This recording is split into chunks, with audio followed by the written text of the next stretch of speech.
ትንፋሽ ባይሰጥ ደግሞ ጊለቲን ፖዚሽን ላይ ይዞታል ማለት ነው። ነገር ግን ሮባ ስለጥቋል ይገርም ፍልሚያ ነው እያየን ያለ ነው።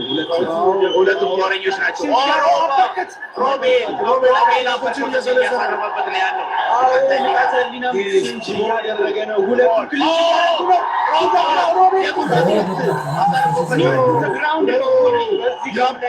አይነት ፍልሚያ ነው እያየን ያለ ነው። ሁለቱም እንግዲህ ወደ ኋላ ሳይሄዱ ነው እየተፋለሙ ያሉት። ሮባ ነው እንግዲህ ክሊንች እያደረገ ወደ ኬጁ እያስጠጋው ፖዚሽኑን እየተቆጣጠረ ያለው።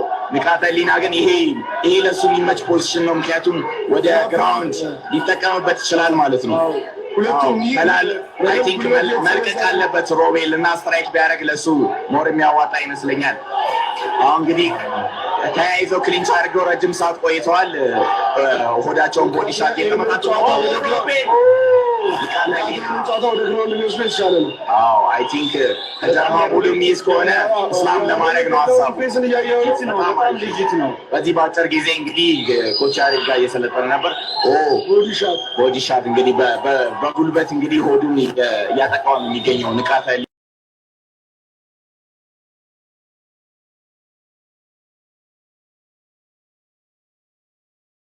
እና ማለት ነው። አላቀቅ አለባቸው ከነዚህ ፖዚሽን ብዬ ያስባለሁ። አይ የተወሰኑ ስትራይኮች እያሉ ስለሆነ ዳኛው አሁን ላይ ከሮቤል እንደዚህ ይህ ፋይት እንግዲህ በጣም ልባችንን እያሯቷ ነው ያለው። አይ ቲንክ ከተላቀቁ ሁለቱም ኦቨር ፓወር የሚያደርባቸው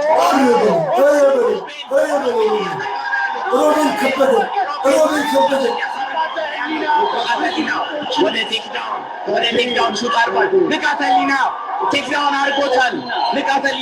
አድርጎታል። ነገር ግን ሮቤል ምን አይነት ዲፌንስ ነው ያለው? ኬጁን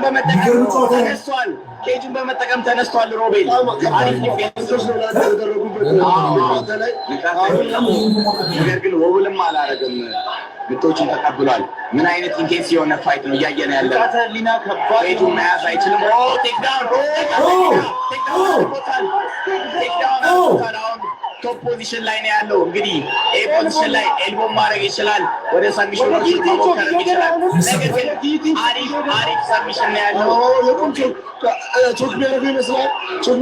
አሪፍ ዲፌንስ ነው ያለው እስካሁን ድረስ።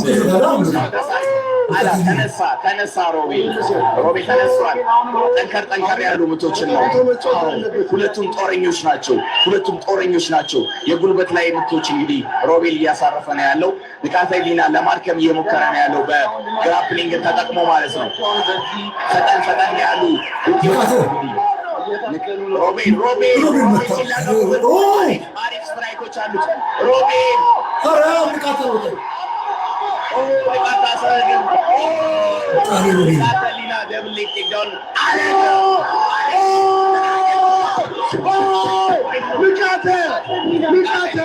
ከፓንቾቹ ሪቫይቭ ተመልሶ እንግዲህ ትንፋሽን ለመውሰድ ሆኗል። ከቦክሶቹ ሊከበር ለማድረግ ሆኗል። ግራውንድ ፓውንድ አሁን ላይ ብዙ ነገር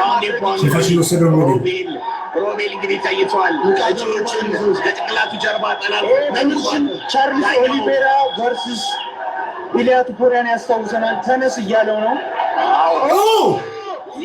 ከባድ ነው።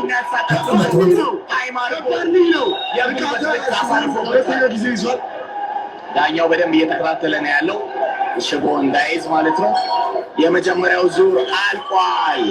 ለማን ትሰጡታላችሁ? የመጀመሪያው ዙር 10 ሰከንድ የቀረው ይቅርታ። ንቃተ ሮቤል በስትራይክ ላይ አሪፍ ሰክሰስ ነው። ምን አይነት ፈርስት ራውንድ ነው? ምን አይነት ንቃተ ህሊና ከምን እንደተሰራ